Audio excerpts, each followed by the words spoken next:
17 सितंबर से शुरू हुआ महालक्ष्मी व्रत कल 15 दिनों बाद समाप्त हो रहा है।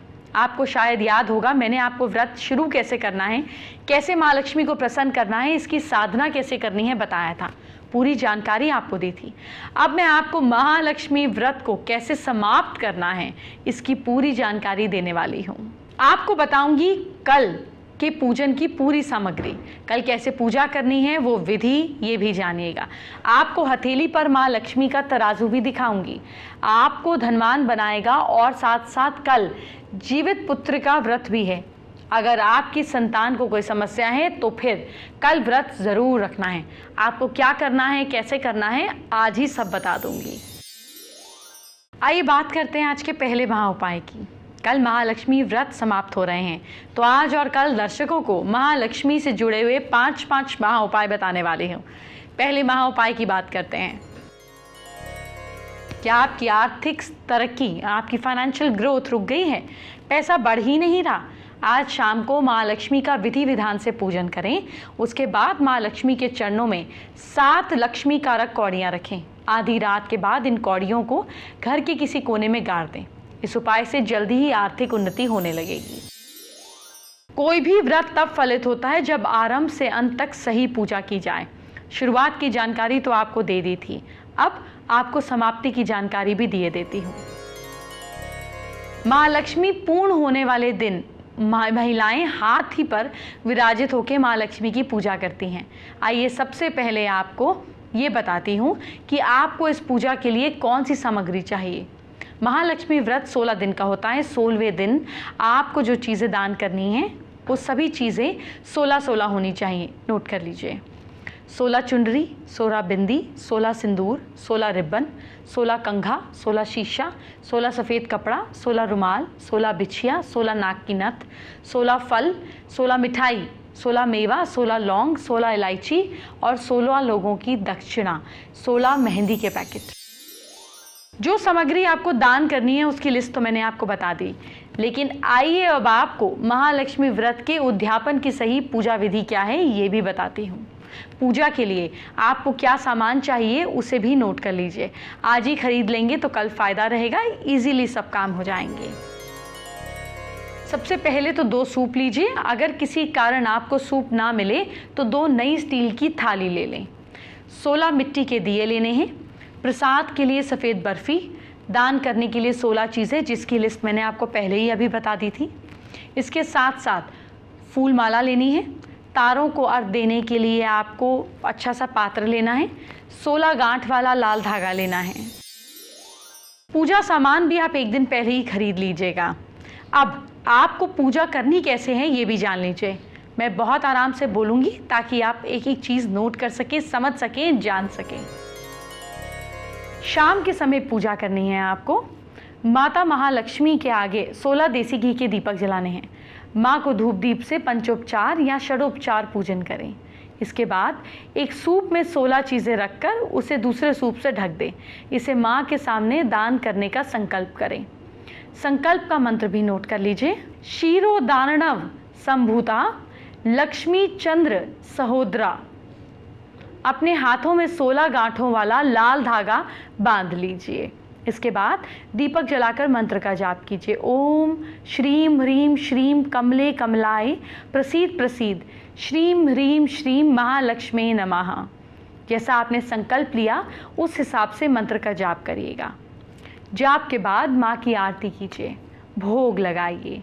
उसके बाद पूजा के बाद बाहर आकर तारों को अर्घ दीजिए। ये अर्घ चंद्रोदय के बाद ही देना है।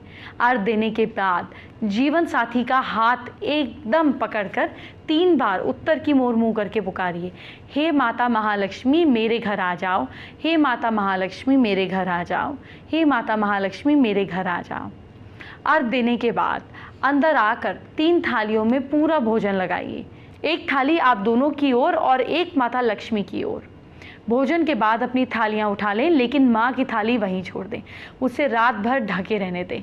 अगले दिन माँ की थाली किसी गाय को खिला दें और सूप में रखा हुआ दान का सामान किसी मंदिर में दान कर दें। नित्य माता लक्ष्मी के मंत्र का जाप करते रहें। 16 गांठों वाला धागा अपनी तिजोरी या सेफ जहाँ पर भी पैसे रखते हैं वहाँ पर संभाल कर रख दें। आइए बात करते हैं दूसरे महाउपाय की। लक्ष्मी जी के दूसरे महाउपाय की बात करते हैं।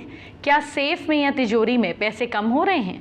सोम पुष्य नक्षत्र जब भी हो, पुरोहित जी या पंचांग में पता चल जाएगा। उस दिन शाम के समय लक्ष्मी पूजन करें। पूजन में पुराने चांदी के सिक्के और रुपयों के साथ कौड़ी रखकर उनका केसर और हल्दी से पूजन करें।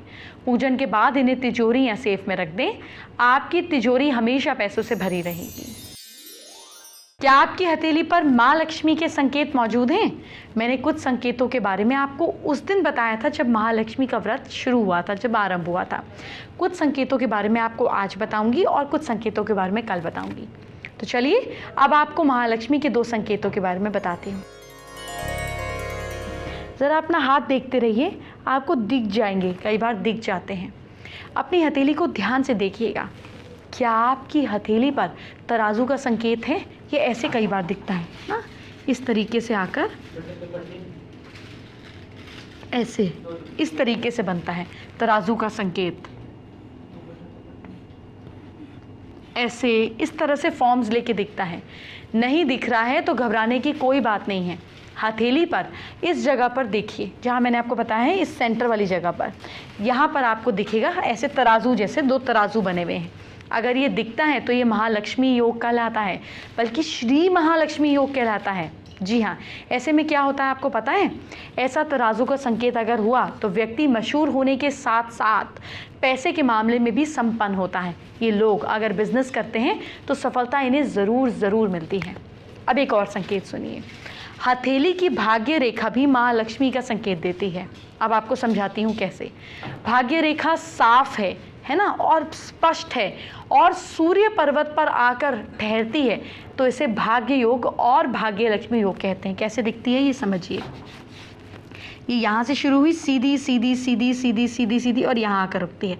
कई बार ये ऐसे भी हो जाती है, डिवीजन लेकर भी सूर्य पर्वत पे चली जाती है। ऐसे लोगों को बचपन से ही पैसा और वैभव मिलता है।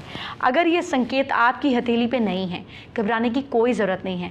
कल 2 संकेत और बताऊंगी, हो सकता है उनमें से कोई संकेत हो। आज तो मैंने आपको महालक्ष्मी के 2 ही संकेत बताए हैं। 2 इंपॉर्टेंट संकेत तो मैं आपको कल बताऊंगी, इसलिए कल महालक्ष्मी व्रत के समापन पर दिखाने वाली हूँ। इसलिए अभी आगे बढ़ते हैं।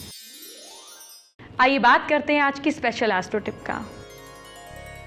महालक्ष्मी व्रत के समापन पर आप जब पूजा करें तो माँ लक्ष्मी के चांदी के सिक्के की भी पूजा करें। घर में चांदी के सिक्के होते ही हैं जिसमें लक्ष्मी गणेश होते हैं।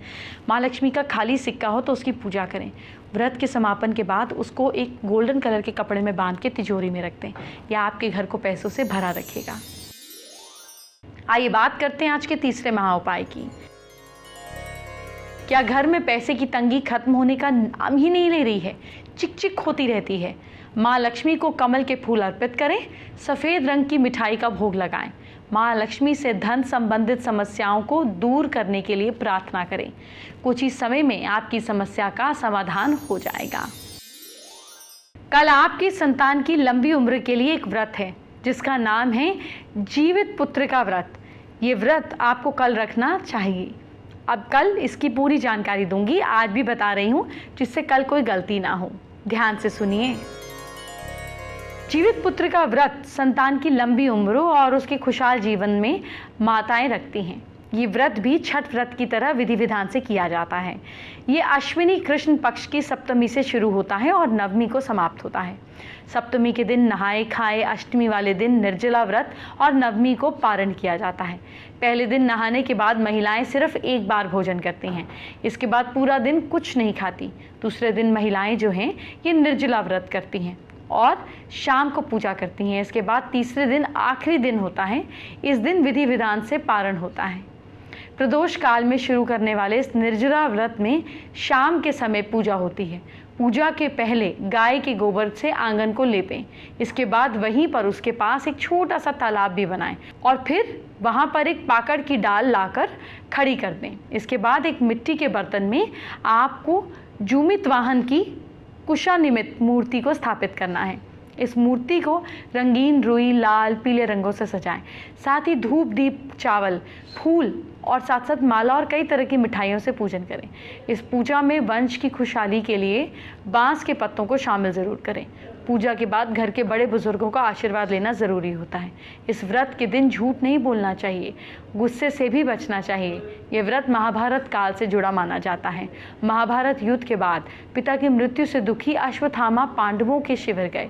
वहां उन पर सो रहे 5 लोगों की हत्या कर दी। उसे लगा कि उसने पांडवों को मार दिया, पर ऐसे में जब उसके सामने 5 पांडव आकर खड़े हुए तो अश्वत्थामा को पता चला कि उसने तो द्रौपदी के पुत्रों की हत्या कर दी है। इसके बाद अर्जुन और कृष्ण ने अश्वत्थामा के इस काम पर नाराज होकर उसकी दिव्य मणि छीन ली। ऐसे में अश्वत्थामा की नाराजगी 7वें आसमान पर पहुंच गई, जिसकी वजह से उसने अभिमन्यु की पत्नी उत्तरा के गर्भ को भी नष्ट कर दिया। उसकी योजना बनाई। उत्तरा के गर्भ में पल रही संतान को खत्म करने के लिए अश्वत्थामा ने ब्रह्मास्त्र का प्रयोग किया और उसे भरोसा था कि ब्रह्मास्त्र उसे धोखा नहीं देगा। ऐसे में भगवान कृष्ण ने उत्तरा को अनजन्मी संतान को गर्भ में ही दोबारा जीवित कर दिया। ऐसे में गर्भ को मरने के बाद जीवित करने वाले पर उत्तरा के पुत्र का नाम जीवित पुत्र का पड़ गया। इसके बाद से ये व्रत संतान की लंबी उम्र के लिए किया जाने लगा। लक्ष्मी के साथ आपके बालों की बात भी करना चाहती हूँ। क्या आप भी इसी तरह अपने झड़ते बालों से परेशान हैं? लेकिन क्या आप जानते हैं कि आपके बाल क्यों झड़ते हैं? देखिए, कोई भी समस्या आधी खत्म नहीं हो जाती जब आपको ये पता चले कि आपको ये समस्या किस वजह से है। तो चलिए सबसे पहले आपको बाल झड़ने के कुछ कारण बताती हूँ। बालों पर जेल लगाना, बालों पर करल लगाना और हेयर स्टाइल बनाने के लिए ड्रायर, प्रेसिंग जैसी मशीनें इस्तेमाल करने से बालों की जड़ों को नुकसान पहुंचता है। अब सबसे बड़ी वजह जानिए, खराब पोषण। आयरन, हम ये बोल सकते हैं अमोनिया की सबसे बड़ी कमी समस्या यही है। धूम्रपान, निकोटिन, तंबाकू आपके बालों को जड़ से प्रभावित करता है। इसके लिए आपके बाल झड़ते हैं। मानसिक तनाव, अगर आप कोई भी आदमी, कोई भी औरत ज़्यादा टेंशन लेते हैं तो इससे बालों के झड़ने की समस्या शुरू हो जाती है। रूसी, अगर किसी के बालों में ज़्यादा रूसी होती है तो इससे भी बालों को गिरने की समस्या शुरू हो जाती है। हार्मोनल परिवर्तन, प्रेगनेंसी में भी बाल झड़ते हैं क्योंकि आप में कई तरह के हार्मोनल चेंजेस आ रहे होते हैं। गर्म पानी से नहाना, अगर आप ज़्यादा गर्म पानी से नहाते हैं तो इससे भी बालों की रूट्स वीक होती हैं, रूसी पैदा होती है जिससे बाल गिरने लगते हैं। आइए झटपट जानते हैं आज का चौथा महा उपाय। क्या आप जल्दी से मालामाल होना चाहते हैं? सोम पुष्य के शुभ योग में किसी भी समय दक्षिणावर्ती शंख में जल भरकर भगवान विष्णु का अभिषेक करें। इस उपाय से माँ लक्ष्मी जल्दी प्रसन्न हो जाती हैं और साधक को मालामाल कर देती हैं। एंटरटेनमेंट की बात बाद में, ज़रा आपके कल को अच्छा करते हैं। क्या करें कल अपनी राशि के हिसाब से मुझसे आज ही जानिए, ताकि कल का दिन हो सुपर हैप्पी एंड लकी। सबसे पहले मेष राशि की बात। मेष राशि के लोग कल ओम हम हनुमते नमः का जाप करें। लक साथ दे रहा है आपका 66%।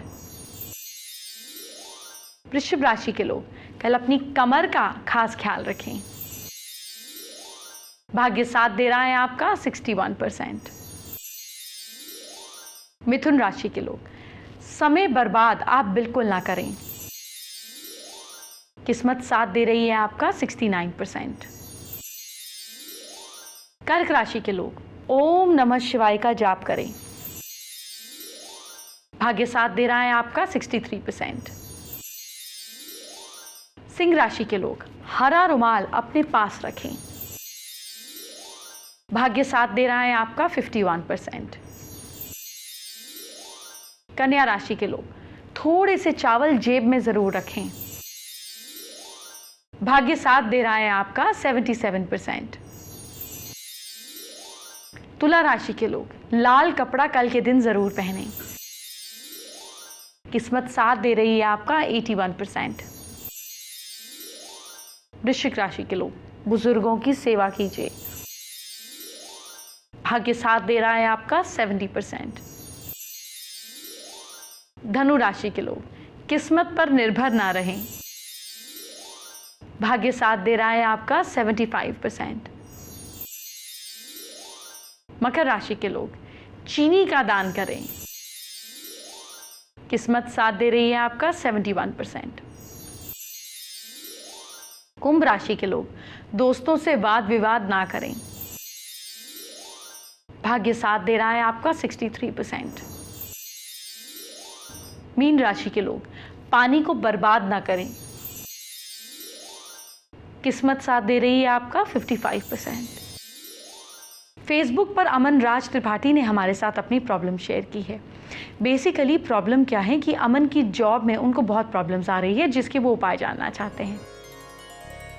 छोटे से ब्रास के गदा मिलते हैं, गदा जो हनुमान जी लेते हैं उसी टाइप के गदा होते हैं, एम्पोरियम्स में मिल जाते हैं, या उसकी फ़ोटो अपनी डेस्कटॉप पे लगा दीजिए साउथ डायरेक्शन में, ये प्रॉब्लम खत्म हो जाएगी। जानते हैं आज का 5वां और आखिरी महा उपाय। क्या पैसे की वजह से कोई काम अटका हुआ है? आज शाम को घर के ईशान कोण में गाय के घी का दीपक लगाएं। बाती में रुई की जगह पे लाल रंग के धागे का उपयोग करें। साथ ही दीपक में थोड़ा सा केसर भी डाल दें। कोई काम जो पैसे की वजह से अटका हुआ है पूरा होने लगेगा। कल जीवित पुत्र का व्रत है। कल आपके बच्चे के बारे में, आपके बारे में बताऊंगी। कल महालक्ष्मी के व्रत का समापन भी है, इस बारे में भी कल बात करेंगे। अब मुझे इजाज़त दीजिए, अपना ख्याल रखिए। जय माँ लक्ष्मी।